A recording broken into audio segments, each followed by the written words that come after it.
you're good. Welcome back, everyone, to the Soulful Afro show with Yvette, this fabulous edition of another Soulful Happenings in the Community. And directly from San Juan, Puerto Rico, is Ajari Aguario, who has been on the show many a times, but now she is in Puerto Rico. Tell us what you're doing in Puerto Rico. Hello, I'm currently working on human and civil rights violations in the prison system through the ACLU, working on my master's paper. Yeah, which is so with what we just discussed and opened around Ferguson, around the disparities of the amount of young men of color, black and brown young men of color who are in the prison system at a higher rate than anything. Absolutely. I think it's 1 in 6 men, black men, will go to prison. Depending on the state, it's 1 in 3, which is really startling. Mm-hmm. It's interesting to see how race isn't identified here online, Yeah. and yet you can still see that. So, tell me a little bit more about that.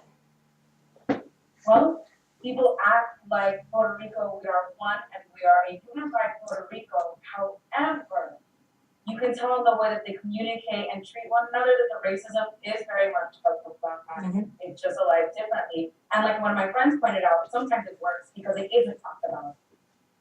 In the way they talk about going back to the motherland, which means Spain, and thankfully the director I work for wants to go to West Africa and say that he's going back home to the motherland as well. To get people to think about what they're saying differently.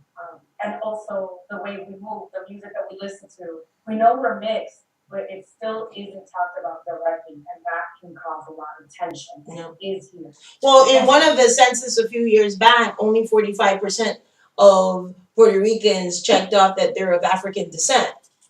That alone was striking. And then, I mean, you think of the music, the movement, the food, everything has an African base. When I first started doing race gender work, one of the poems that stood out for me that came out of Puerto Rico is Y tu abuela donde está?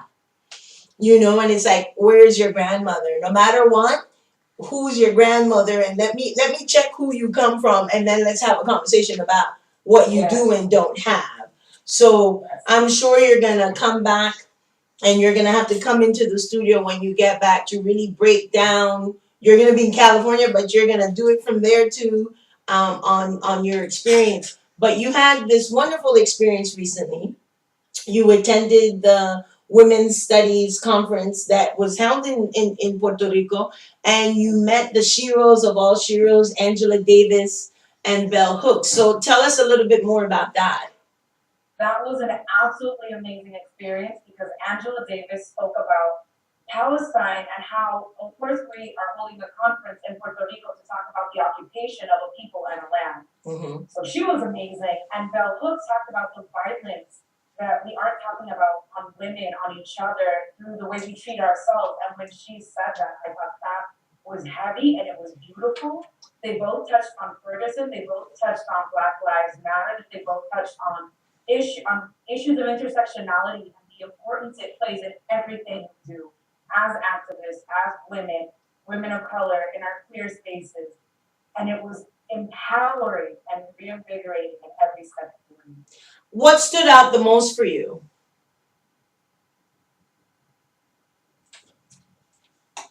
We're losing. You're there. Okay. What stood out the most for you? What stood out the most for me was the thousands of persons who were there, who supported each other, who did the work of solidarity, who were trying to do the work for themselves.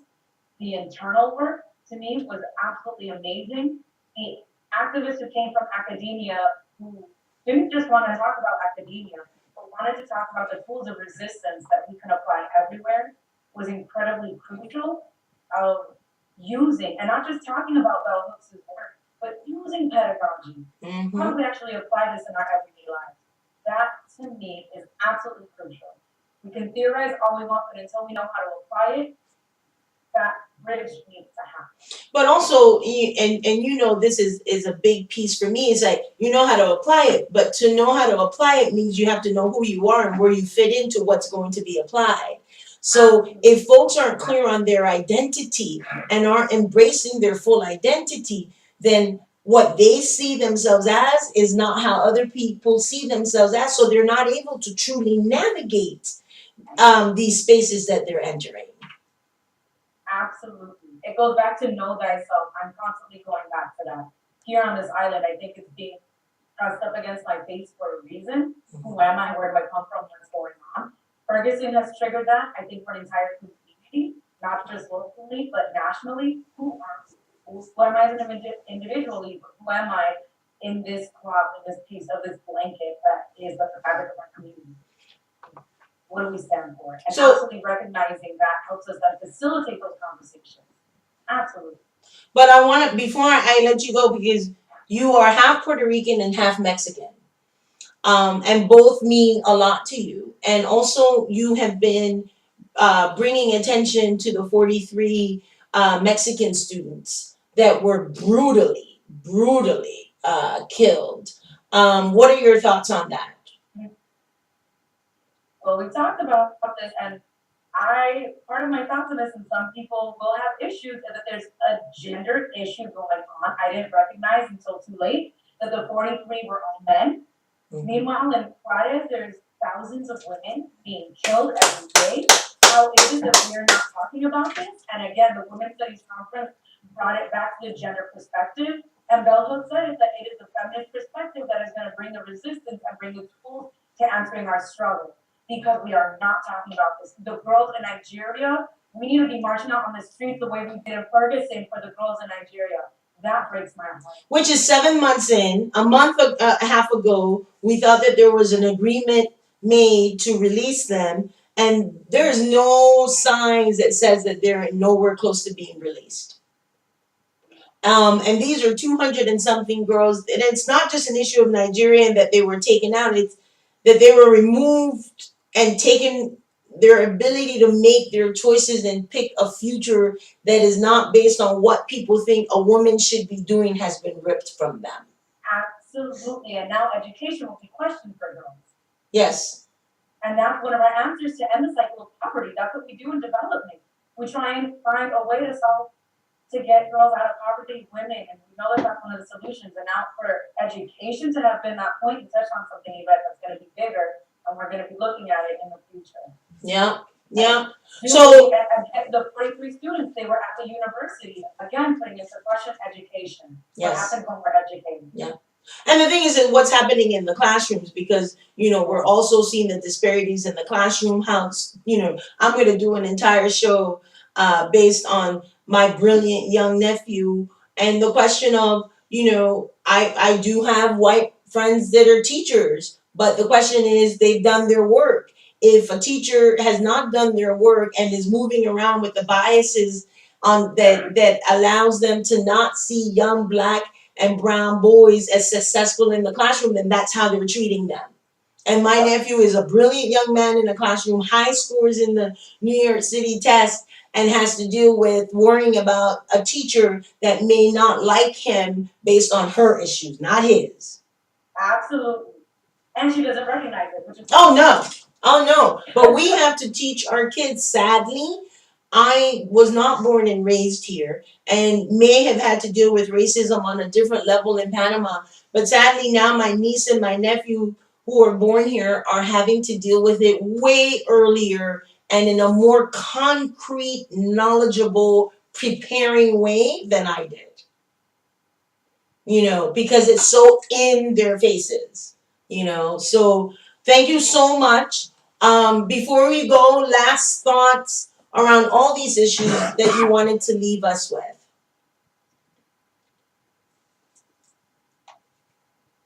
Do we still have you? Go ahead. Mm-hmm. Last thought? Can you hear me? Yep. Well, for my last thoughts, it would just be how intersectional our struggles are, and as important as intersectionality is, also recognizing the individuality and the importance of saying Black lives matter, brown lives matter, the difference. That I am a light-skinned woman of color, and what that means, recognizing my privilege, but also both in our intersectionality of our struggle. Everything comes together, everything is important. Thank you so much, querida, for joining me on the show. As always, you brought some good, juicy truth, some soulful truth. Wishing you well in Puerto Rico. I know, they're going to learn as much from you as you are learning from them. And we'll talk soon. Thank you so much for joining us. Thank you. Thank you. Take care. Okay, we're going to take another break and we'll be right back with our second call-in guest, Lili Segami, who will be with us from Puerto Cabezas, Nicaragua. Okay, we will be right back. All right, keep it locked right here on the Soulful Afro Show with Miss Yvette, right here on AfricanRadioOnline.com, the big voice of Africa. Keep it locked.